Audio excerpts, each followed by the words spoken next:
Hi students, Dr. Freeman here again. I just wanted to take this opportunity to go over what some of my remarks mean on your essays. And I want to start with the ones that are the most serious so that you can understand what I'm trying to convey from the very beginning. If you see a little F beside an underlined portion of your sentence, that F means fragment. A fragment is a very serious infraction that costs you a lot of points on your essays.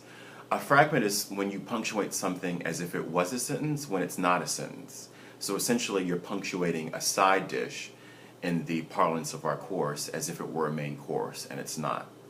If you have a problem writing fragments, if you see a lot of F's on your paper, please call me so that I can sort of help you learn to discern the difference between complete sentences and fragments. And you'll see in your materials I've given you a document that helps you distinguish between the two. So the F means fragment. Another thing that I'm seeing in your essays is a lot of verb tense change. Verb tense changes are another serious infraction that costs you a lot of points. When you're writing an academic essay, you're not supposed to switch randomly between past tense, present tense, and future tense. You're only supposed to switch tense when it's absolutely necessary to do so.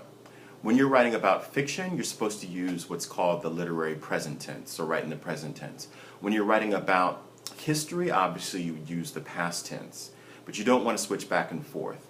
The only time you can switch back and forth legitimately is for something like this. When I was young, I never thought that I would become a teacher. Today, I enjoy being a teacher immensely, and it is one of the most fulfilling parts of my life. Now, I started talking in the past tense because I was literally talking about the past. Then I moved into the present tense because I was talking about the present, excuse me. So, there are legitimate times to switch verb tenses, but you can't switch them randomly when you're discussing an article, for example. And a lot of you are doing that. So when you proofread, please proofread for verb tense consistency, so that you're staying in the same verb tense. Make sense? Okay. Also, you'll see VA. VA stands for verb agreement problem, and that's when your subject of the sentence does not agree with the verb of the sentence. So instead of saying they were going to the store, a person with a verb agreement problem would say they was going to the store. Okay? It should be they were going to the store, not they was going to the store. So you want to avoid that. Also, PA. PA is a pronoun agreement problem, and many of you, perhaps even most of you, are making a pronoun agreement error. Listen to the sentence and then I'll tell you what the problem is. If a student studies hard, comma, they should earn good grades. The problem with that sentence is this. A student is one person. They is many people. So one student cannot equal they, which is many people. So it should read, if a student studies hard, comma, he or she will earn a good grade. Okay? Don't use a plural pronoun to refer to a singular subject, if that makes sense.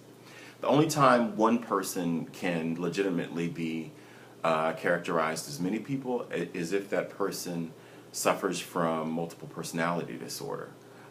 So you want to avoid that unless you're talking about psychology or abnormal psychology. All right, moving on. PP stands for poor phrasing. It sounds weird to actually say it. I feel like I'm talking to a child. Do you have to PP? No. But PP stands for poor phrasing. In poor phrasing, you're usually using many more words than necessary to get the point across. I understand that some of you have a more verbose writing style, but being verbose should not come at the expense of clarity and precision. So if I've underlined something and written PP, then you need to rephrase that when you hand in your rewrites at the end of the semester. NC stands for need, comma. Oh my goodness, people, you all are killing me. Separate those side dishes from main courses so you know where the commas go. If you have a lot of NCs on your papers, and most of you do, then you really need to spend more time distinguishing the side dish from the main course in your sentence so you can put the comma in the right place. the more repetition you get doing so as you write more and more papers, hopefully you'll get better at that. All right? WW stands for wrong word. You've used the wrong word to convey the point you're trying to make. WC stands for word choice. You haven't used the wrong word, but there are better words out there. And I'm trying to increase your verbal acuity. So, I hope that makes sense. Those are the really, really big ones. Now, if after listening to this video and if after looking at my text telling you what my various shorthand symbols mean, if after all of this you still don't quite understand what I'm getting at when I'm remarking on your paper, do not hesitate to call me. That's why I'm here. That's why they call me the doctor, okay? I can bring your paper out of the emergency room, bring your paper off life support. So please, please, please, please call me at, now I'm going to feel like I'm selling you something, 405-202-1976. That's 405-202-1976. All right, looking forward to interacting with you. Don't be too shy to call me or text me.